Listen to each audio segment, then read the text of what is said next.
Well, hello, and welcome to a special quarantine edition of What's Brewing, along with my pal Joe Sixpack. I'm Glen Macnow.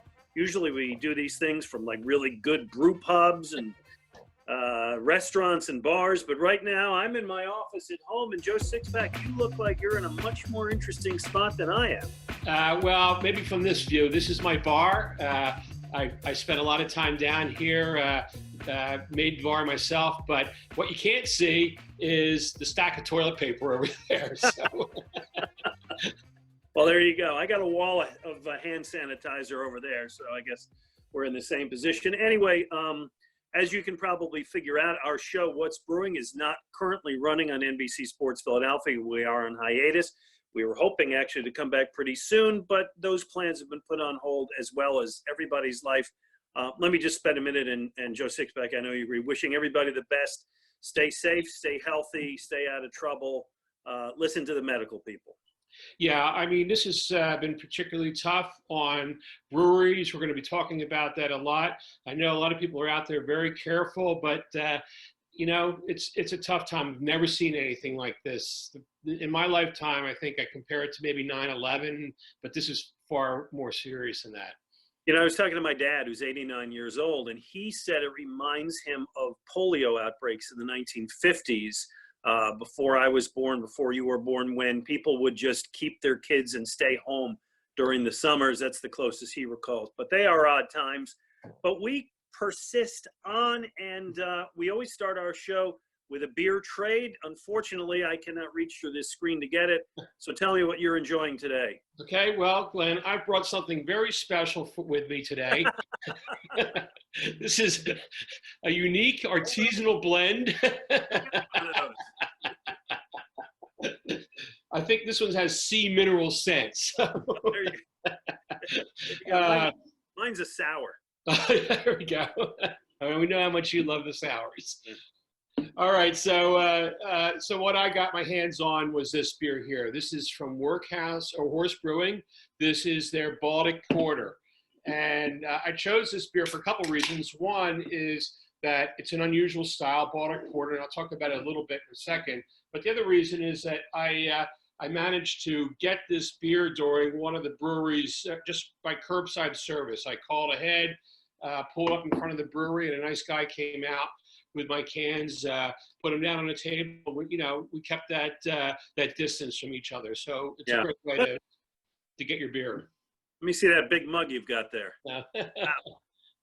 What's that, a 32-ouncer? It is a big mug. It's one of my favorites. It's nice and heavy. It's actually from Pilsner Quell. This is how they serve Pilsner Quell in the Czech Republic. But I find it a good beer for a good glass for a hefty beer like this. Well, I like we've tried Baltic Porter on the show back in the winter. I think we did, and it's a flavor. It's a style I enjoy. Yeah, it's an unusual style. You don't see a whole lot of it out there. It's essentially a lager version of an imperial stout. It's an old style from the days when they used to transport imperial stout through the Baltic region, and the local brewers took it and made their own version. Flavor, big hefty beer, and Workhorse did a really nice job on this one. Very nice. Well, for my side of the beer trade, I went really exotic today. Youngling Lager. But wait, it's not any Youngling Lager. It's the special Phillies edition. So here's the story. Youngling and the Phillies entered into a multi-year sponsorship deal. Let's start with this. The timing probably couldn't be worse, but they did, and Youngling is now the official lager of the Philadelphia Phillies. They put out these limited edition Phillies cans, which are kind of nice with the retro. I know you're partial to the retro label, the Fat P. It is the ones where they wore those blue polyester uniforms. Yeah, they did. Mike Schmidt never looked better. Yeah. And these cans actually are going to make 16 ounces. Are going to be available at the ballpark when the ballpark opens. They're going to have they're going to have expanded presence there, including a new experiential bar, you tell me what that means, in right field, called the Youngling Party Pavilion. Well, that sounds like fun. Every bar is experiential, in my opinion, but I like how you got a glass to match it too there, Glenn. your glass matches it as well. Yeah, it's the glass is. Yep, Oh, they send you the glass along with the beer. There very you go. nice. And I got to tell you, let's taste it. Tastes a lot like a Yingling. Imagine that. I've had this beer before, but they've expanded their partnership. Every Wednesday home games is going to be special Yingling games with promotions and giveaways. And they started a deal with Aaron Nola last year, the first Major League ball player to endorse a beer. I admire him even more for that. And they're going to have events with him and so on again when the world gets back to some semblance of normal. And they're going to be involved in his charity work. So there you go. The Youngling Special Phillies official lager. So it tastes the same. Do you think it's going to make it? You think anybody's going to buy that beer simply because it does have the Phillies P on it? Well, this is what I think. You go into the ballpark, you go into the Wells Fargo, and kudos to both of them. They've really, as you've known and you've written about, increased their craft beer situations in both of those places. And so in some of the bars they have there's a wall of beers to choose from, right? Right. And you go there and you look at it and it's like, oh, there's that brewer, there's that brewer. I think when a lot of people see this, they'll be inclined to order it. I mean, Yingling is familiar, people get it or don't get it. Right. But you see this on a wall, it's like, yes, give me one of those. So I think it'll help them in that regard.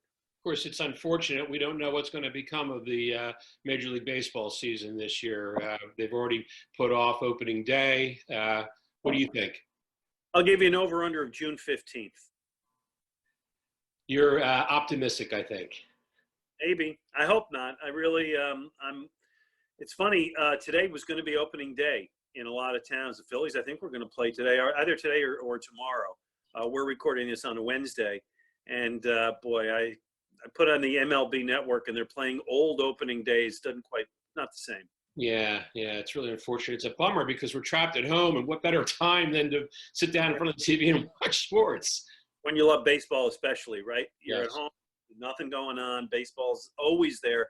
Baseball's your friend. We're going to miss it for a while. All right, let's look at the big picture. You gave me a quote that just shocked me about how bad things are. Somebody named Carolyn Wallace gave you? Yeah, from the Texas Craft Brewers Guild.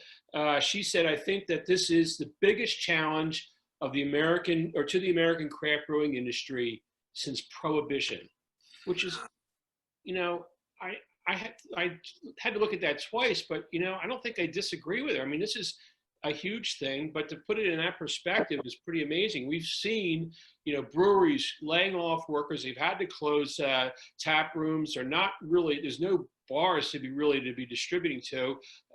So it's really put a dent in business. And, depending on how long this goes on, it's going to have some really serious impact on especially the little guys.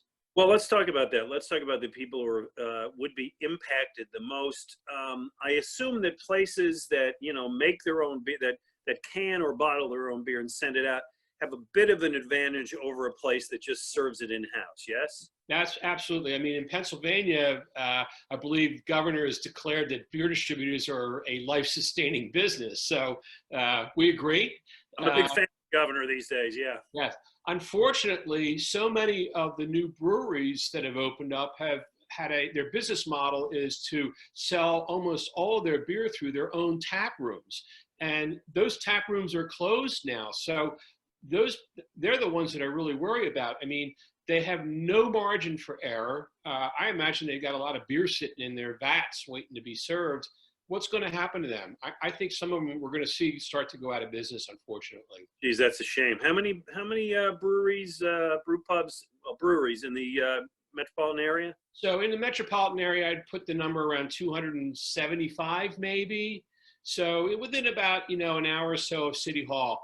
And of that number, I would say a good 75 to 80% of them are these tap room focused breweries. Yeah. Well, good luck to them. I know a lot of places are trying to adapt. I'm a partner in Conshohocken Brewing Company, and so we've been doing a couple things. You mentioned curbside service. We've got that currently at 3 of our places in Conshohocken, in Bridgeport, and at my local place, the Town Tap in Havertown. You can buy the beer, drive up and get it, and as food as well. Those are functioning restaurants, so you can also buy food at a couple of those. I'm sure a lot of places are trying to do that right now. Yeah, we are. We're seeing, virtual tip jars. We're, pay it forward kind of type of things. And, I think that craft brewing does have one advantage, and that is that they've created a lot of goodwill over the years. They have a real connection with their customers. Nobody wants to see a brewery fail. We want places to be around. So many people, myself included, are willing to do what we can to support those breweries and tide them over until better times. Yeah, well, that's absolutely true. They're local businesses. They're people they're places you hang out. They are places that have gotten a lot of goodwill. Another thing I know that again we're doing in Conchi, and a lot of people are, is and you referenced it, pay now, drink later. We're selling gift cards, say $100 gift card.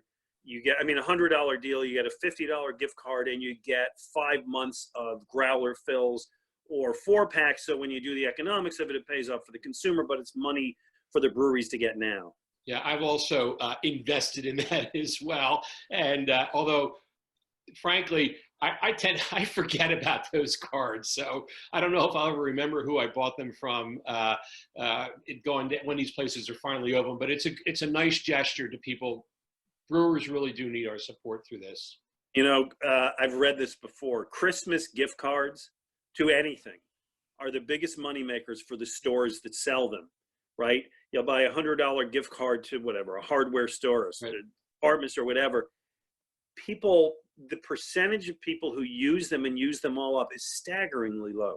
Right. I'm the opposite. Somebody gives me a $50 gift card to a hardware store, and I walk out with $300 worth of stuff. Oh, that can work.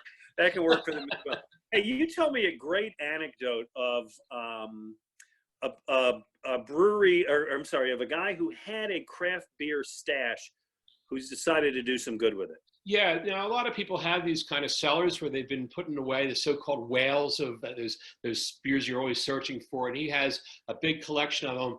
His wife, I believe it is, and I can't remember exactly where this is, but his wife works for either a hospital or some sort of medical facility, and he has been offering his best beers to people who will trade with face masks or other medical equipment. Really? So then he'll take it and give it, to donate it to the hospital. Boy, what a great guy.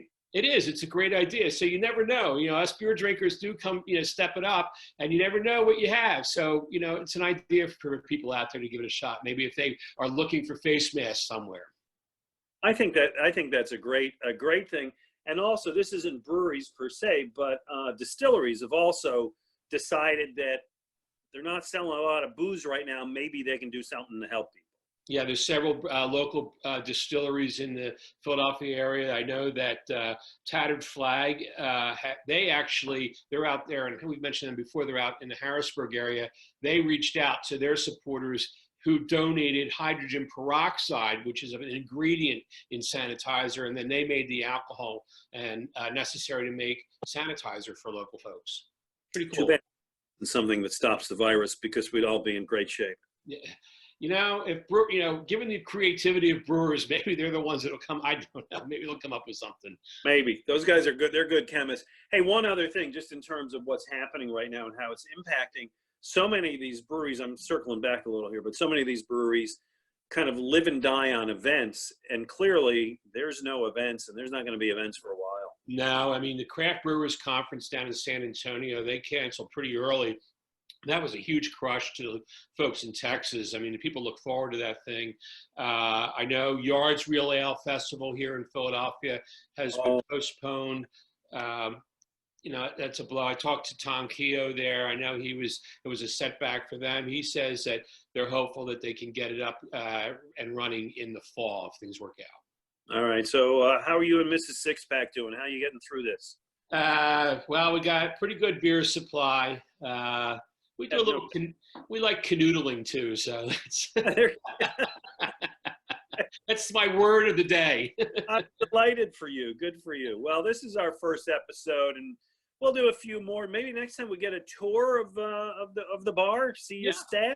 And, I should admit, we've talked about this. We may actually be able to get this little show of ours on live. We're going to experiment with that, which would be a cool way for us to talk to you viewers out there on either Facebook or YouTube. We'll let you know. We're going to post this thing, as you probably found it, on YouTube on our channel, What's Brewing PA, and we'll share it on Facebook, and Glenn and I will share on Twitter as well. Yeah, as always, you can reach out to us on Twitter. He's at beer_radar. I'm at Real Glen Macnow. The show is What's Brewing PA. We thank everybody for, hanging out and drinking with us. We hope that you were able to pull out one and enjoy it. Joe Sixpack, until I see you again, cheers. Cheers, man.